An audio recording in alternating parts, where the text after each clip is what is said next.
Okay, so it's that time on KTN Friday Briefing where things get heated up. Welcome, Gloria Muliro. Thank you. Who knew you'd come to KTN to read news? Who knew I'll be here? Really, even myself, I didn't know. It's a surprise. There's so many people who are waiting. They're like your fans who are waiting to see you, to see you read the news. What's exciting about being here? You know, just doing it now here than the usual norm of just sitting in my living room and watching you guys do this.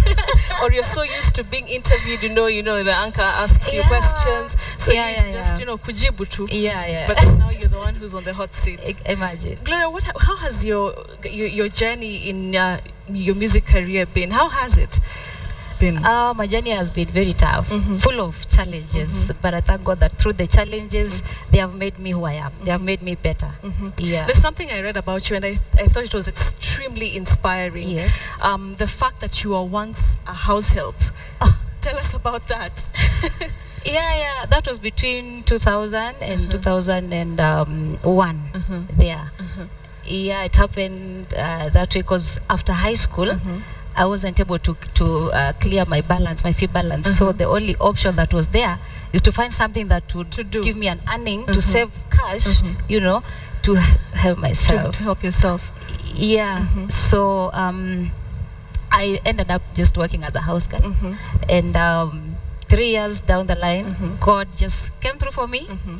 And from a house girl to a teacher, from a teacher now to a gospel you're also minister. a teacher. I want to focus on that bit. I mean, you're straight from high school. You say, you know, there's some part of your fees that you're not able to complete. That is a situation that affects so many people. So many people. At what point did you feel, I don't know, were you practicing inside the house, you know, when you're doing the chores and everything? Were you practicing and you're like, wait a minute, I can actually do this as a career? What happened? I never thought I could be a teacher. It was the last thing on my mind. But I think I at that point of just surrendering to God and telling God, now God, at this point I'm like almost giving up. Whatever you bring my way, that's what I'll do. So after making that prayer, when the chance came to join at TTC, I wasn't sure myself, but because it's a prayer I had made, I had just to go. What subjects were you teaching? Is it mathematics? Because I would mad respect. No. Not math. Of all subjects, not maths. All right, so it's so great to have you. Now, I don't know what you usually do when you're going to, you know, when you're just about to perform. Us here, you know, I love drinking yogurt. We do a bit of like makeup or you know, some mouth exercises. I don't know. Do you guys do something like la la la la la la? What do you do? Those we do. And like for me, whenever I'm preparing to go for a performance or to go on stage, especially if it's a big performance like the Nikon Safaricom thing, what I do, I keep sipping my water just to... so it's water. I sip my water just when we are there and we are getting ready to go on stage, you know. That's why I saw you with a big jerrycan of water when you arrived. Okay. That helps me a lot. So I sip my water, I keep sipping my water, and I also just run the show, my set through my mind, just to make sure that I get everything right. I get the moves right, every step right. So what have you done to prepare for this? You know, this is a totally different show. This is a totally different ball game. I mean, you're reading news to millions of Kenyans out there who know you as a great musician, but you know, they're saying she sure can sing, but can she read the news? That's the question in everyone's mind. That's why I had to come and just look at you, what you're doing. And what did you think? I thought, hey, this is amazing. You know, it's a different kind of experience. You know, because I'm used to the microphone, I'm used to the other stuff I do, but just coming here, you know, reading news. But this is a different kind of microphone. You know, that's why you see me constantly holding it. All right, it's so great to have you. So now, I gave you the story earlier. You were able to go through it. That is going to be your camera, the one that I've probably been using. It's a very interesting story that we'll be speaking about later. But for now, just go. The auto cue operator will just go with you. So do not hurry. I know you can do it. All right. Let's do this. Your camera is this one, camera 2. I'll see you on the other side. Thank you. Now, the mentally challenged child has often been viewed as a reject in the society. However, 20-year-old Florence Wangari has beaten the odds, rising above her condition to earn an honest living and provide for her family. Wilson Mburu tells Wangari's story as the world marks the International Day of the Girl Child. We trust that Wangari will serve as a role model for young girls in a similar situation.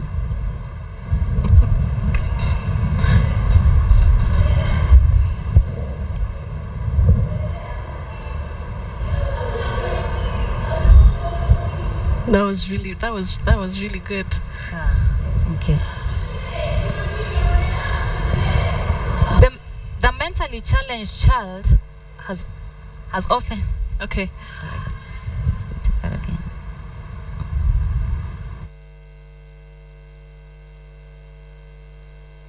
Some sort of problem with the auto cue, but basically that story will be coming in just a short while. Right. But it's basically a very interesting story of the girl child. It's today's International Day of the African Girl Child. And I know you have a foundation. Yes. What is it about? Maybe you can tell us more about that. Well, being a girl myself, and I believe that like where God has put me, I represent every girl. And like I mentioned earlier, the platform that God has given me, even in the gospel industry, I know that so many girls are looking up to me. And so for me being here, the only word I have for every girl out there is to rise up beyond their challenges. You know, this is a girl that has risen above her challenge, and she's doing so much. You know, so my advice and my word to every girl, I thank God that I've come during this day of the African girl. Exactly. You know. Yeah. So I really want to challenge every girl out there to rise beyond their challenges. We go through a lot. Girls go through so many challenges, but we can rise above that. Rise up from wherever you are and rise and shine. All right. So just look into that camera. I'm told the story is now ready, and just say something to introduce the story. The mentally challenged child has often been viewed as a reject in the society. However, 20-year-old Florence Wangari has beaten the odds, rising above her condition to earn an honest living and provide for her family. Wilson Mburu tells Wangari's story as the world marks the International Day of the Girl Child. We trust that Wangari will serve as a role model for young girls in a similar situation. Florence Wangari's life has been filled with challenges. She is the eldest in a family of 3 children. Her parents died in 2005 and 2007, leaving the children under the care of their aging grandparents. She went to primary school but dropped out after class 7. She was not coping well, and her grandparents decided to try another approach. They took her to Karatina School for the mentally challenged in Lari constituency. And she was brought here by her grandfather after he realized that she was not doing well in the regular primary school. Originally, she was in a regular primary school where she attended from class 1 up to standard D7. And that is the time the teachers decided that she should go to a special school. And so the grandfather brought her here. In an institution such as this, the students require individual attention since they suffer from different levels of mental retardation. Though they are mentally challenged, it doesn't mean that all of them are at the same level or their degree of mental retardation is the same. There are some who are ahead of the others are very far below. So we teach them according to their level. Florence was then assessed, and it was determined that her condition was not as bad as that of other students in the school. She could spell her name. At the same time, she could do simple mathematics. She could care for herself.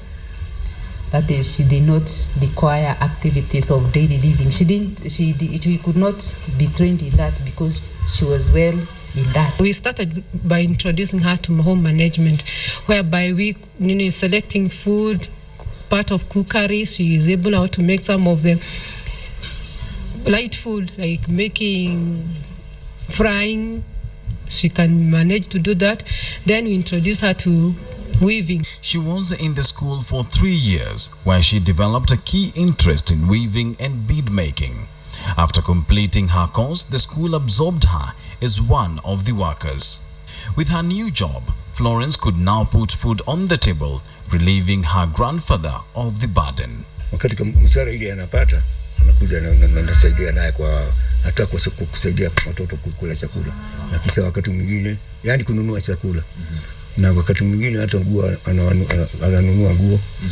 Nguo na ananunulia nguo watoto wao dada zake.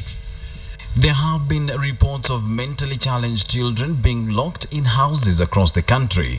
But Josephine Wangari's story should serve as an encouragement to the parents of such children that every person has a potential that can be tapped and utilized.